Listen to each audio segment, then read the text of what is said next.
കാലാവസ്ഥാ റിപ്പോർട്ടിൽ നമ്മൾ പലപ്പോഴും കേൾക്കുന്നൊരു വാക്ക് ന്യൂനമർദ്ദം. പക്ഷേ ഒരു നിമിഷം ചിന്തിച്ചിട്ടുണ്ടോ, ഈ ന്യൂനമർദ്ദം എന്താണ്? അത് വന്നാൽ എന്തുകൊണ്ട് മഴയും കാറ്റും കൂടുന്നു? ഇന്നത്തെ വീഡിയോയിൽ നമുക്ക് ഈ കാര്യം വളരെ ലളിതമായി മനസ്സിലാക്കാം. ആദ്യം ഒരു ചെറിയ കാര്യത്തിൽ നിന്ന് തുടങ്ങാം. നമ്മുടെ ചുറ്റും കാണാൻ കഴിയാത്തൊരു വസ്തുവുണ്ട്. അത് വായു. ഈ വായുവിന് ഭാരമുണ്ട്. അത് ഭൂമിയിലേക്ക് സമ്മർദ്ദം ചെലുത്തുന്നു. ഇതാണ് വായുമർദ്ദം. പക്ഷേ ഈ മർദ്ദം എല്ലായിടത്തും ഒരുപോലെയല്ല. ഒരു സ്ഥലത്ത് വായുമർദ്ദം കുറയുമ്പോൾ അതിനെ നാം ന്യൂനമർദ്ദ പ്രദേശമെന്ന് വിളിക്കും. ഇവിടെ വായു ലഘുവായി മാറിയിരിക്കും. അതുകൊണ്ട് എന്ത് സംഭവിക്കും? ചുറ്റുമുള്ള ഉയർന്ന മർദ്ദപ്രദേശങ്ങളിൽ നിന്ന് വായു ഈ ഭാഗത്തേക്ക് വേഗത്തിൽ വരാൻ തുടങ്ങും. ഇതാണ് കാറ്റ്. അതായത് കാറ്റ് എന്നത് ഉയർന്ന മർദ്ദത്തിൽ നിന്ന് ന്യൂനമർദ്ദത്തിലേക്കുള്ള വായുവിന്റെ യാത്രയാണ്. ഇപ്പോൾ പ്രധാന ചോദ്യം, ന്യൂനമർദ്ദം എങ്ങനെ ഉണ്ടാകുന്നു?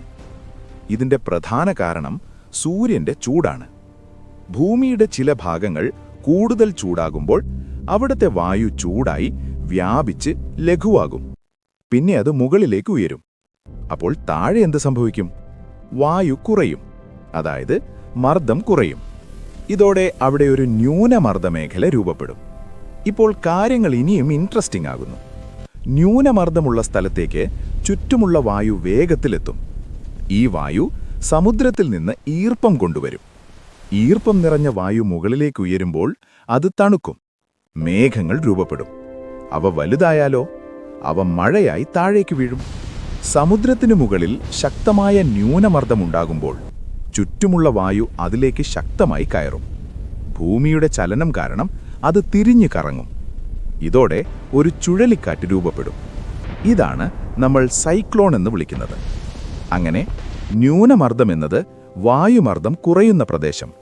അത് തന്നെയാണ് മഴയ്ക്കും കാറ്റിനും കാരണം. ഇത് മനസ്സിലായാൽ കാലാവസ്ഥാ റിപ്പോർട്ട് ഇനി കൂടുതൽ ക്ലിയർ ആയിരിക്കും. വീഡിയോ ഇഷ്ടമായെങ്കിൽ ലൈക്ക് ചെയ്യൂ. കൂടുതൽ ഇത്തരത്തിലുള്ള വീഡിയോകൾക്കായി സബ്സ്ക്രൈബ് ചെയ്യാൻ മറക്കല്ലേ. See you in the next video.